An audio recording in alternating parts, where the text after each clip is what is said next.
기도 부탁드립니다. 우리 목사님 기도하고 시작하겠습니다. 하나님 아버지 감사합니다. 하나님의 말씀을 듣는다는 것이 얼마나 좋은 일이요 또 하나님의 주시기 하며 우리 영혼이 살 수 있는 일인지 참으로 감사드립니다. 아버지 하나님 아주 좋은 일하고 또 피곤한 가운데 주님을 조금이라도 더 알기 위해서 나와 당신 사랑의 성도를 하나님께서 마음껏 축복해 주시길 아주 기원합니다. 아멘. 성경도 크게 감동되게 하시고 또 그 감동 가운데서 하나님의 말씀을 잘 전했습니다. 하나님의 준비도 주옵소서. 예수님의 이름으로 감사하며 기도하옵니다. 아멘. 아멘. 오늘 날씨 너무 좋았죠? 이런 좋은 날씨에 또 열심히 일하셨죠? 네. 어디 놀러 가고 싶은 마음 꾹 참고 열심히 일하시느라고 수고 많으셨습니다. 우리 또 피곤하실 텐데 이렇게 공부하는 자리까지 나오셔서 감사하고요. 옆에 사람 한번 인사하시고 격려해 주실래요? 오늘 잘하셨습니다. 열심히 일도 잘하시고 오시기도 잘하셨습니다. 예, 생명 아카데미 오늘 5번째 시간인데요. 여러분들은 그냥 왔다 가시는 것 같아도 저 뒤에 여러분들이 뒤통수를 보고 이름을 잘 쓰시는 분이 계십니다. 그래서 몇 번을 출석을 하셨는지 또 출석을 안 하셨는지 왜 출석부를 안 돌리지 염려하실 거 없고요. 이제 다음 주 오늘은 통계가 안 나왔을 텐데 우리 집사님이 다음 주에는 누가 몇 번 나왔고 누가 그게 뭐죠? 개근이고 이걸 다 발표를 할 거예요. 그리고 그 다음 주에 한 주 쉬고 그 다음 주에 이제 완전히 100% 출석하신 분에 한해서 그 수료증을 드리려고 합니다. 그런데 우리 길 집사님이 그걸 적고 계시거든요. 그 길 집사님이 적는데 다 못하셨어도 여러분이 빠진 부분에 유튜브를 보시고 다 공부를 하신 분은 자진해서 신고를 하시면은 100% 출석으로 인정해 드립니다. 그 대신 집에서 열심히 공부하셨어야 됩니다. 오늘은 5번째 강의인데요. 5번째, 오늘은 그림이 조금 달라졌죠? 예. 뭐, 구조는 똑같습니다. 구조는 똑같아요. 성경, 그 다음에 복음, 교회, 그리고 믿음이 똑같은 구조로 되어 있다. 왜냐하면 다 거기에서 나온 거거든요. 성경에서 복음이 나오고 복음에서 교회가 나오고 교회에서 믿음이 나왔습니다.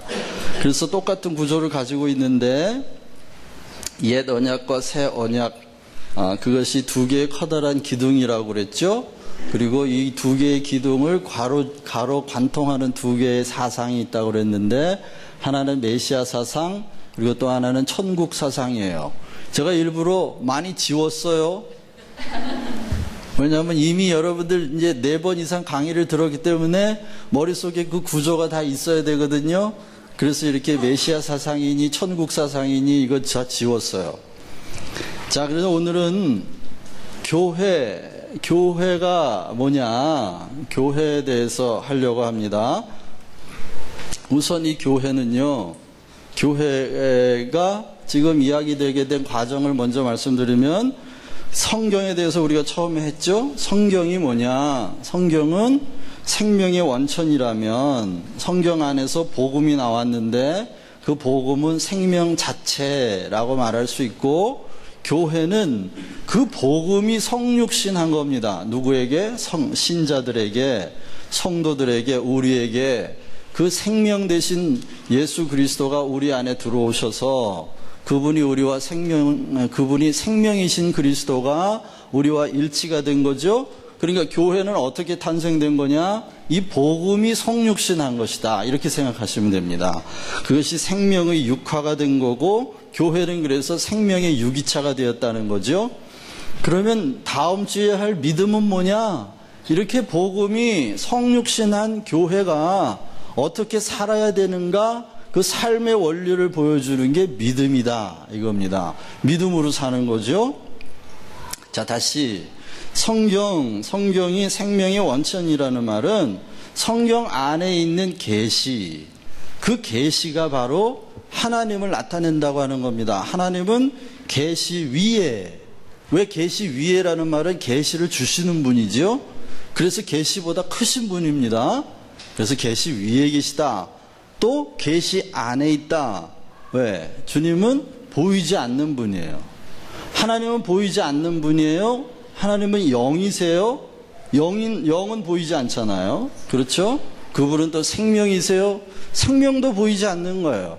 그러니 오직 하나님은 스스로 자기를 나타내시는 계시 안에 있다. 이렇게 보면 됩니다. 그리고 우리에게 나타나신 건 계시를 통해서 계신다.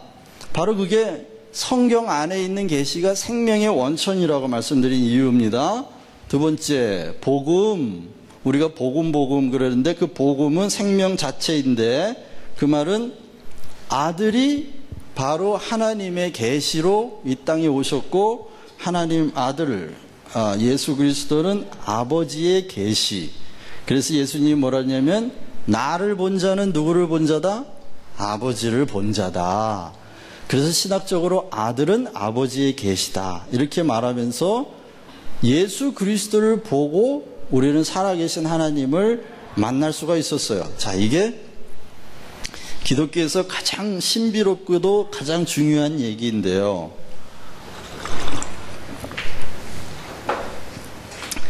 2000년 전의 고대인들이 2000년 전 사람이에요. 2000년 전이면 지금까지 2000년 전이면 과학적 상식으로 보든지 철학적인 상식으로 보든지 지금 우리가 알고 있는 것의 거의 절반도 모르는 사람들입니다.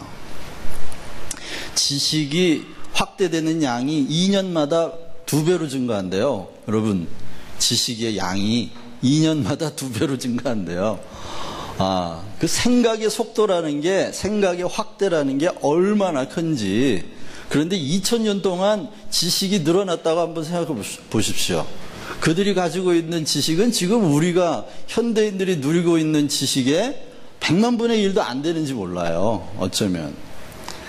그런데 그럼에도 불구하고 2000년 전 고대인들에게 지혜와 계시의 영이신 하나님께서 통찰하게 하신 것이 있어요. 그게 뭐냐면 성령으로 오신 예수 그리스도의 인성, 그러니까 완전한 사람이신 예수 그리스도의 그 인성을 영원 전부터 계신 하나님의 신성과 일치해서 보기 시작했다는 겁니다.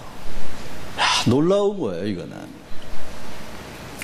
자, 그러면 예수님은 우리가 볼 때에 어떨까요? 우리가 생각하기에 예수님, 그분은 완전하신 하나님의 아들이고 완전한 사람의 아들이니까 그분은 백과사전처럼 뭐든지 물어보면 다 알 거야 라고 생각을 하죠. 모든 전지전능하신 하나님의 아들이니까 뭘 물어봐도 우리가 여기 그 구글에 치면 다 나오잖아요. 이렇게 구글에 치면 다 나오는 것처럼 예수님 안에는 구글이 있어가지고 이렇게 딱 뭘 물어보면 다 아실 거다. 이렇게 생각하죠? 아니에요. 천만에. 그러면 진짜 인간이 아니지. 생각해 보세요. 이 지구상에 어느 인간이 구글에 넣으면 나오는 것처럼 다 아는 인간이 어디 있어요? 그건 인간이 아니에요. 다시 말하면 성경에 보면은 마른 땅에 나온 연한 순 같고 흠모할 만한 것이 아무것도 없고 연약했다라고 말해요. 예수님이 우리하고 똑같아요. 우리하고 똑같은 성정을 가지고 계셔서 부족하고 모르는 것도 많고. 예수님이 지금 우리가 알고 있는 구글을 알고 계셨을까요? 모르실까요? 몰랐죠. 아실 수가 없어요. 왜? 예수님은 그 당시에 그 시대에 한정된 유한한 그 시대의 아들로 오셨다고요. 그래야만 완전한 사람인 거예요. 만약에 예수님이 아담 때부터 이 세상 끝날 때까지 모든 일을 다 알고 있는 인간으로 오셨다면 참 인간이 아니지. 하나님일지 몰라도 참 인간은 아닌 거예요. 자, 그런데 그렇게 유한하고 내가 모르는 걸 예수님도 몰랐어요. 그런데도 그 인성을 영원한 하나님의 신성과 일치해서 보기 시작했다는 게 이게 기적인 거예요. 제가 언젠가 한번 설교했는데 예수님이 그 십자가를 앞에 두고 3번씩이나 이 잔이 내게서 지나가게 해 주십시오. 그랬을 때 제가 예수님이 모르는 게 있다고 설교를 했더니 아니 예수님도 모르는 게 있어요? 막 그러더라고요. 왜 예수님이 모르는 게 있을 수밖에 없느냐? 그분은 우리와 같이 우리가 한 세대를 아무리 오래 살아도 100년을 살다 가잖아요. 그럼 우리가 태어난 요 100년의 시대의 아들로 태어나다가 거기서 진행된 지식을 알고 내가 경험된 만큼 알고 가는 거예요. 예수님도 똑같아요. 예수님이 똑같이 그 시대에 딱 30년, 33년을 사시고 그 33년 동안에 그가 경험했던 그 시대의 세계관, 그 시대에 알고 있던 지식들을 알고 경험하고 그리고 가신 거예요. 그런데도 불구하고 그분이 하나님의 아들로 인정되고 그분이 하나님의 아들로 영원한 하나님의 계시로 이 땅에 오셨다고 고대인들이 통찰 속에 성령이 확증해 주시는 그 사실이 중요하다는 거예요. 왜 그게 중요하냐? 오늘날 우리도 전 시대를 다 모르고 역사를 시작할 때부터 끝까지 마지막 때까지 다 모르는 유한한 인간이지만 그럼에도 불구하고 우리 안에 영원하신 하나님의 신성이 우리와 하나 될 수 있다. 그 사실을 예수님의 인성을 신성과 동일시해서 보기 시작했던 그 기적에서부터 우리가 찾아낼 수 있는 겁니다. 그러니까 분명히 성경은 예수님이 막 울었다고도 기록하고 예수님이 배가 고팠다고도 기록하고 그렇죠? 우리가 했던 모든 걸 다 기록해요. 그러니까 이게 신비 중에 신비예요. 어떻게 고대인들이 그 예수님의 인성을 하나님의 신성과 동일시해서 봤을까? 그런데 우리에게 그들이 봤던 그 계시가 찾아오기만 한다면 그들이 만났던 그 하나님을 우리도 만날 수 있다는 겁니다. 그게 성경이 우리에게 계시하고 있는 거죠.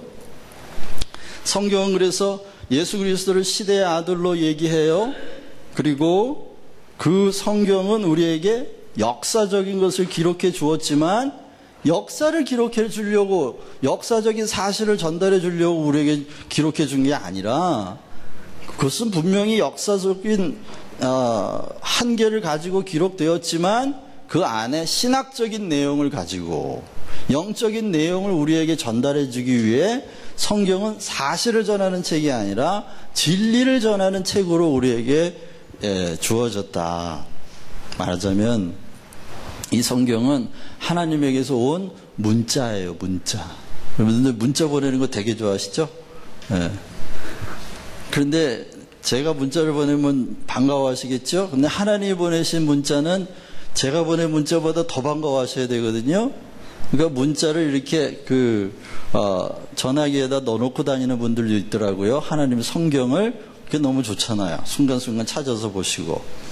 그래서 이 하나님에게서 이 문자 속에 그 안에 우리가 깨달아야 할 하나님에 관한 많은 것들이 계시로 거기 들어있고 그것을 하나하나 깨달아 주실 때마다 우리는 예수님이 순간순간 깨닫고 자신이 누구인지 자신의 운명이 무엇인지 앞으로 자신이 걸어가야 될 길이 어떤 것인지를 깨달아가면서 하나님 앞에 나갔던 것처럼 우리도 그렇게 가야 한다는 겁니다.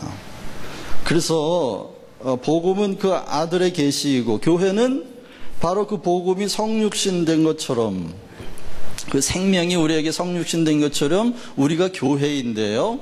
우리 안에 그 하나님의 말씀 계시가 점점 더 많이 깨달아져서 이 생명이 육화돼서 생명의 유기차가 되고 우리는 그리스도의 몸으로 아들의 신부로 점점 성장해 가야 됩니다. 그 다음에 믿음의 원리는 몸이 완전히 확립되고 생명체로서 완성되고 창조로 완성되는 거죠. 자, 그럼 교회에는 분명한 방향이 있습니다. 교회가 가야 될 분명한 방향이 있어요. 속도가 아니라 뭐라고요? 방향. 속도는 중요하지 않아요. 속도는 누가 결정하죠?